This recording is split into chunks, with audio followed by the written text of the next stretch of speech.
Yo guys, so I just wanted to change up some of the content on the channel a little bit.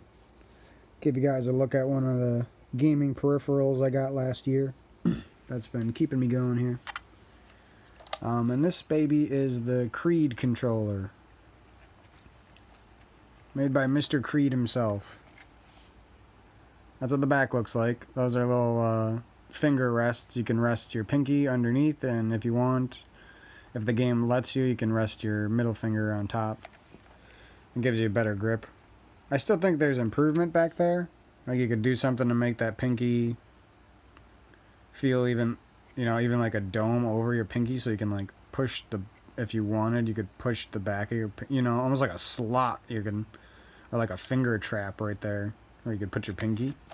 But anyways, it's good like it is. It's just might not be the kind of thing you want to use for like more than 2 to 3 hours at a time. Like you might want to take a break.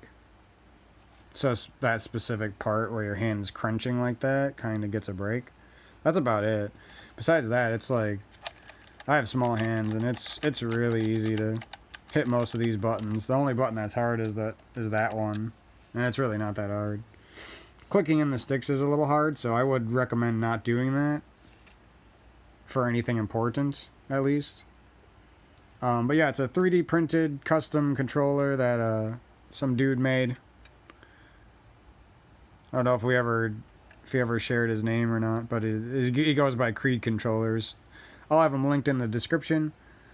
Highly recommend this controller to anyone who plays Fortnite and wants something different, to anyone who plays emulator games, retro games, somebody who wants a controller with a different grip, because for me personally, if I hold an Xbox One controller for too long and like play a hard game like Halo 3 or Halo Infinite, or even Fortnite on there, it makes my hands really sore in a bad way. So getting any type of controller that has a different grip is good for people like me who play too many video games. You can customize all 4 of these buttons too, so you got some extra buttons. You press there's a cool software, you press all 4 of them down and you can come up with custom profiles and load them up real quick. It only takes about, once you get used to it, only takes like 20 seconds. And you can save those profiles for later. There's like a hair on my controller, looks gross, whatever. That's what I get for not vacuuming as much as I should. You can put control freaks on them. There's a little bit of jankiness with the control freaks because these are 3D printed sticks. But if you get Xbox, pretty sure this is, yeah, if you get Xbox control freaks, it should be good, no problem. And the PS, there are sticks that comes with it that the PS4 control freaks work with too, but I think I just got unlucky and had a little bit of a problem with those. But yeah, it's pretty much straightforward, you can easily tell that these 6 keys and these 6 keys are just replacement for controller button. A, B, left bumper, right trigger, left trigger, D-pad buttons if you want them there, X, Y, you know what I mean, square, circle, triangle. They all go up there. You can map keys to it too, so if you have a game that's what else? Well, I mean, that's most of it. It's a cost of around 115 bucks.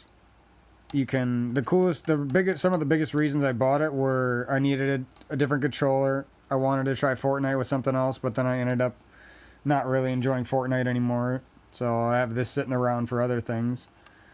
I'm going to use this to speedrun Super Mario 64, assuming it works properly. One thing that would be a little cool is if somehow you could cover it.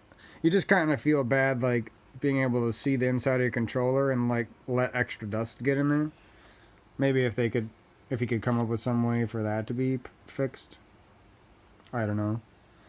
That's about my only criticism of the build. Besides that, it feels pretty great. It's fun to hold something that's like 3D printed so well. The joysticks feel great. They feel like Xbox sticks. They're not quite in the same position as PlayStation 5 or Xbox sticks, but it's like a happy middle ground. It feels good. It's like you almost, when you're using them, it's like I wish the sticks were there on every controller, you know what I mean? That's what you start feeling like. And just wish the controllers did more, less face buttons and more shit going on up top. Like, I'm talking about Xbox controllers and PlayStation 5 controllers. Sorry, I'm kind of jam-packing this all. I don't want it to be something that's super long, because I will review this again in the future, possibly when he updates the controller and stuff. This is the first version as well, so I mean, within the next few years, there's bound to be changes, and there's bound to be some firmware updates and stuff like that. The biggest problem I have with this controller, and by extension, other things like WASD doesn't read your joystick movements in the far diagonals correctly. So if you try to use WASD with an Xbox controller or a PS5 controller, it just makes your controller not move properly. And then if you're like trying to spin around fast in a Halo match and you're getting shot at, you can't go full speed in the diagonals, which is a big deal. In almost every high level fight, that's going to be a big deal. So that's for the same reason that WASD sucks. This controller has that issue. But I didn't buy this controller for old shooters like Halo. But it would have been nice if it worked out of the box like that, you know. But you can't really blame him, because he probably made this specifically for, like, you know, like Dark Souls type games, or like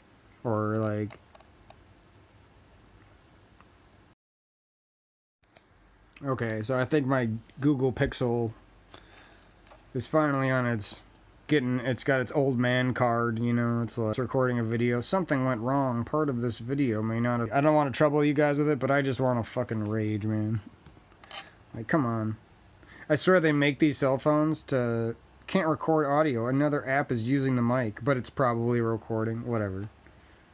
I don't know what's going on. I've never seen that problem with a phone. Just watch out. Like, don't expect your phone to be nice after 3 to 4 years. They're all, like, designed to eat themselves.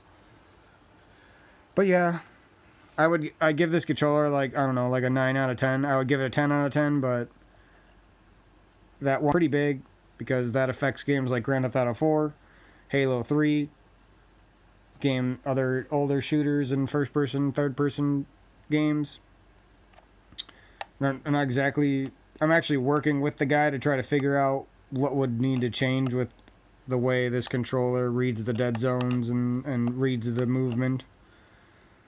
He knows most of the technical stuff, so I'm going to run a few tests on Halo 3 at some point for him, and maybe we can get the data that we need to figure out how to make this thing work with those older shooters and give you full speed movement. Mainly matters for your aiming, but it might actually affect the left stick too. But yeah, that's a small problem, you know. It's a niche thing. A lot of people who would buy this controller don't give a fuck about Halo 3, but for me, that's my main game, so that's kind of what...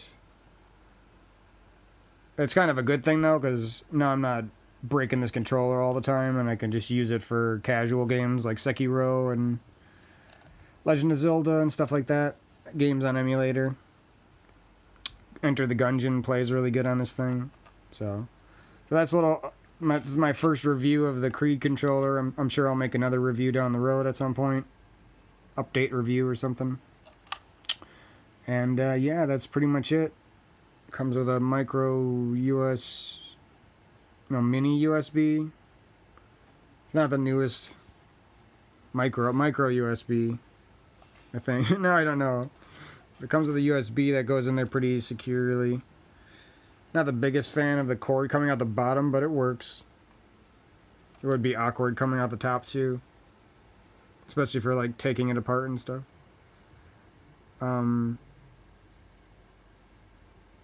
There's something else I wanted to say about it, but the guy still seems to be working on it, so it doesn't seem like a project that's dead in the water.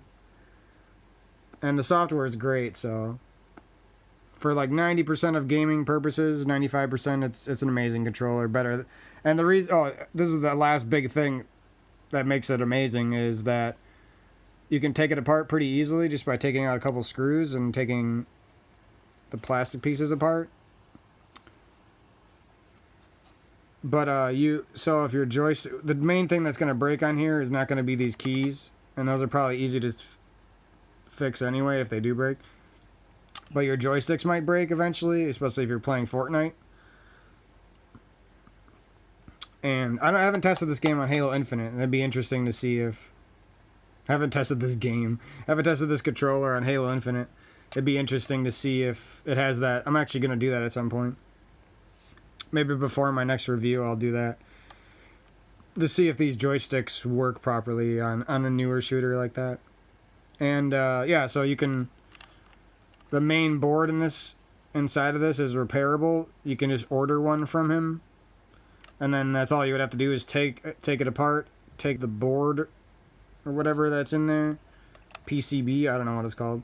Has two joystick things on top of it. You you put the controller back together, you reinsert your plastic joysticks, and you're good to go. So it's basically, unless you like destroy something on it, it's an infinitely repairable controller. You know what I mean? I don't think you could ever even use these keys enough to break them. But if you did, I'm pretty sure that it wouldn't be that hard to either fix it yourself or send it into the guy for 20, 30 bucks or whatever, 40 bucks, and he might fix it. So yeah, I mean, if you want a controller that's better than most of the Elite controllers in terms of repairability, this is it. The only thing it doesn't beat those controllers in is ergonomics, but it doesn't matter because those controllers all break instantly, so having good ergonomics means nothing. So I had a little 10-minute review video on the Cre3d controller. We're going to be doing the box, the Smash box. Eventually the frame one when we get one of those a couple years from now, because those guys are a bunch of lazy sacks of shit. You can get the colors customized now. I'm not sure what options he has available. I'm sure he'll let you get some cool stuff, some cool color combinations if you pay a little. Twitter for more information. In there too, you can. It's like a resend it here.